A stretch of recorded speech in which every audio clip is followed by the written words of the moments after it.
Good morning, good afternoon, good evening, wherever you are on the planet. Welcome to this edition of AAU TZM Podcasts. My name is Adamantium, and I will be with you for the next hour, going through just general questions that I've received and giving answers.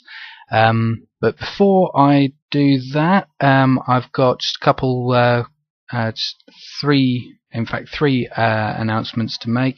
First of all, as you've noticed, I've got a new piece of intro music. I mean, while I really appreciate what Barry has done, and I really love the piece that he made for my radio intro and outro, I just thought, in light of recent events, it's a bit of a time for a change. So and plus I've got a soft spot for the sound of the violin, so you know, I really like that piece of music. But anyway,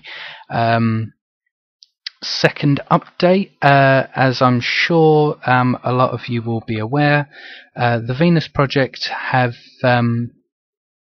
expressed their will to detach from the Zeitgeist movement, and for personal and ideological reasons, it really was just like falling out between them and Peter Joseph. So as a result, unfortunately, the two of us we've gone our separate ways.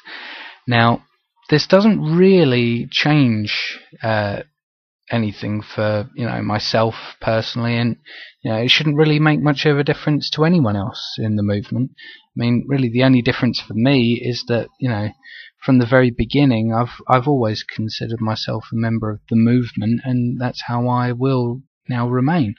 I recognise that it's action and physical showcasing of what is feasible that is going to move us along faster. I mean, the quicker we build the first city, the better. We've made enough films. But granted that I'm not going to be signing up to join just TVP. I mean, that's been their conditions. If you want to work with us, then just work with us. Personally, I don't want to be that restricted.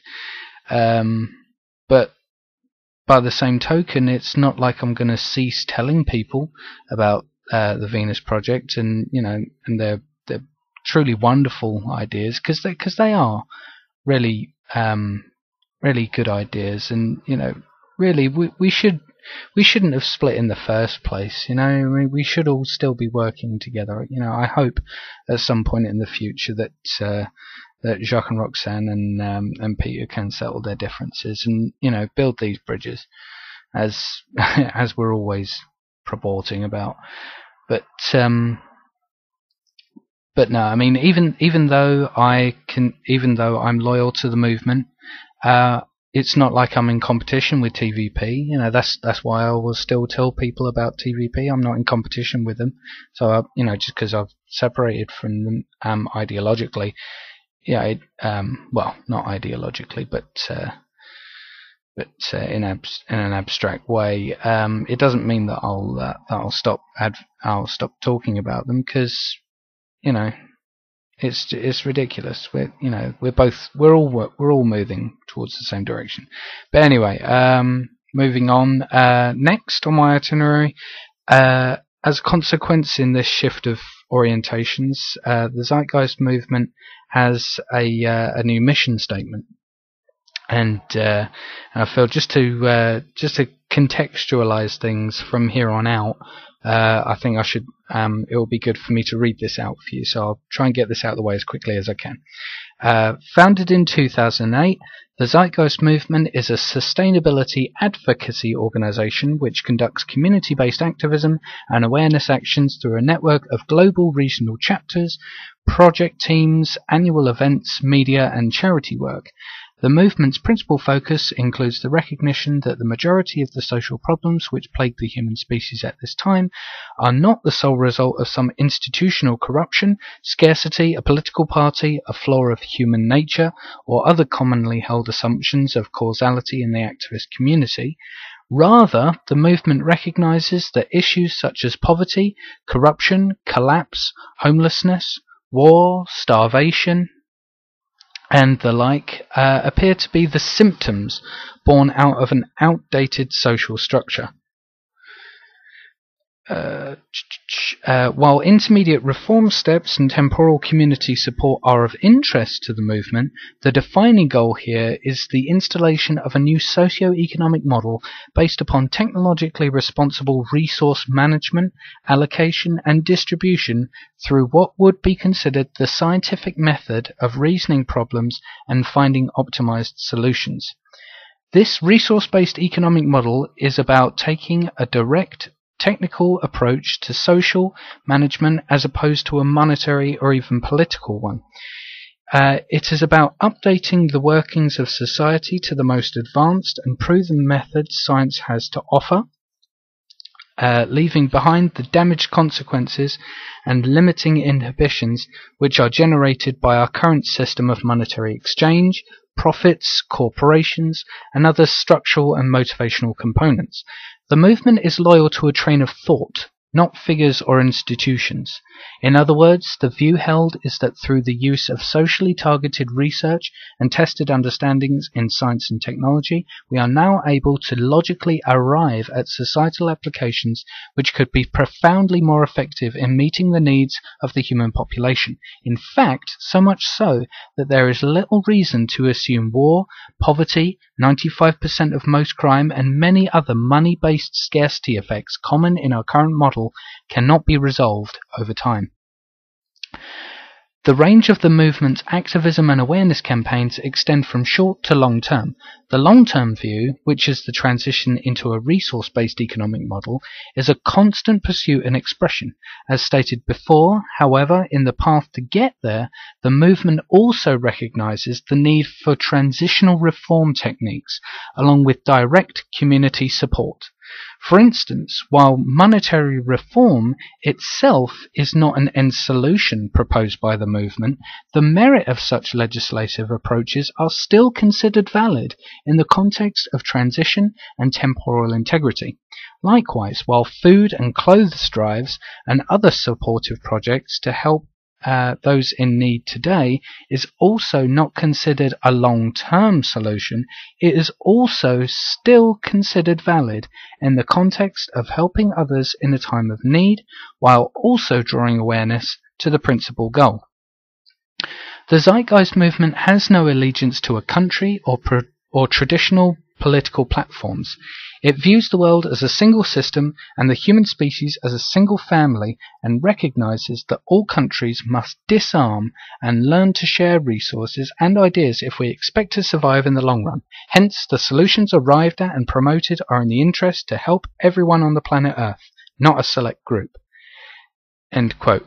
That's the new mission statement. So from here on out, that is the contextual standpoint that I am loyal to.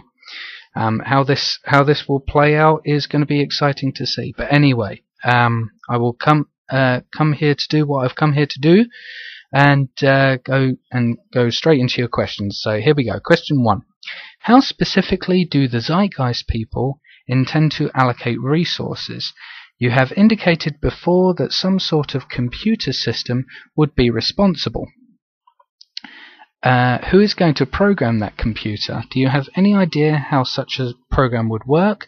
Are you completely unaware of the developments in modern mathematics from Poincaré to Lorenz onwards that pose significant problems to an attempt at a command economy? Quite a mouthful there. Okay, first of all, we need to acknowledge that a resource-based economy is not made up of Zeitgeist people, as you refer to them. An RBE is made up of everyone on the planet. Once we move through the transition to it, that is. In effect, we are already in the transition. But when it comes to the Zeitgeist movement, this movement will only exist until it is no longer needed.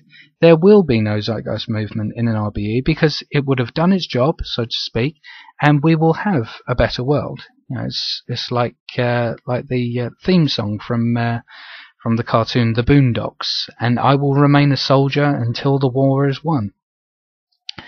The program of the computers will obviously be done by people who can and want to. And it's not like their programming can be written with certain abuses and trickeries, because we will always be constantly updating, optimizing, and assessing how things function to ensure the highest possible efficiency. In addition to certain levels of redundancy that will be in place, real-time analysis of the functioning of all systems will instantly be able to tell if something has been programmed wrong or nefariously, with your implication here, and as a result can be adjusted accordingly. It is the scientific method applied for social concern that is the goal, and the principal driver for any programming done. And it is easy to spot any developed vested interest with that in mind, because even if it's hidden amongst heaps of logical processes, it will still stick out like a sore thumb, because it's designed to work in the way that it's designed to work. And if that isn't in line with the logical train of thought, then it sticks out, doesn't it? Now, moving on to how resources are allocated by the cybernetic system, I can demonstrate this much better if I give you a present-day scenario that explains this process in a microcosmic way. Because, this orientation of systems is surprisingly widespread already throughout the world. But, these sort of things only exist in microcosms. But as for an example, think about a taxi cab service. You have a central office which utilizes a radio in order to send the differing taxis to certain areas and certain clients for their own transportation. This is one of the closest analogies to demonstrate how the computerized system will allocate resources. It's just a matter of applying this model on a planetary scale, and therefore on a decentralized scale. Okay? Not centralized, not command economy, it's decentralized. So imagine this taxi cab service where instead of a central office, you got the processes routed through other offices in each area. There's no single central computer that lies at the center of this. It's very much like the internet. There's no central supercomputer that could be hacked and some ridiculous Armageddon projections that people have talked about in the past. It's not going to happen. It's like the internet. Can anyone hack the internet? People can hack certain parts of it, but they can't hack the internet as a whole, can they? Now, and that's the point. It's decentralized with redundancy built in at all levels. Now, that isn't to say that the human element will be completely absent. I mean, after all, the system will need supervision. Of course it will.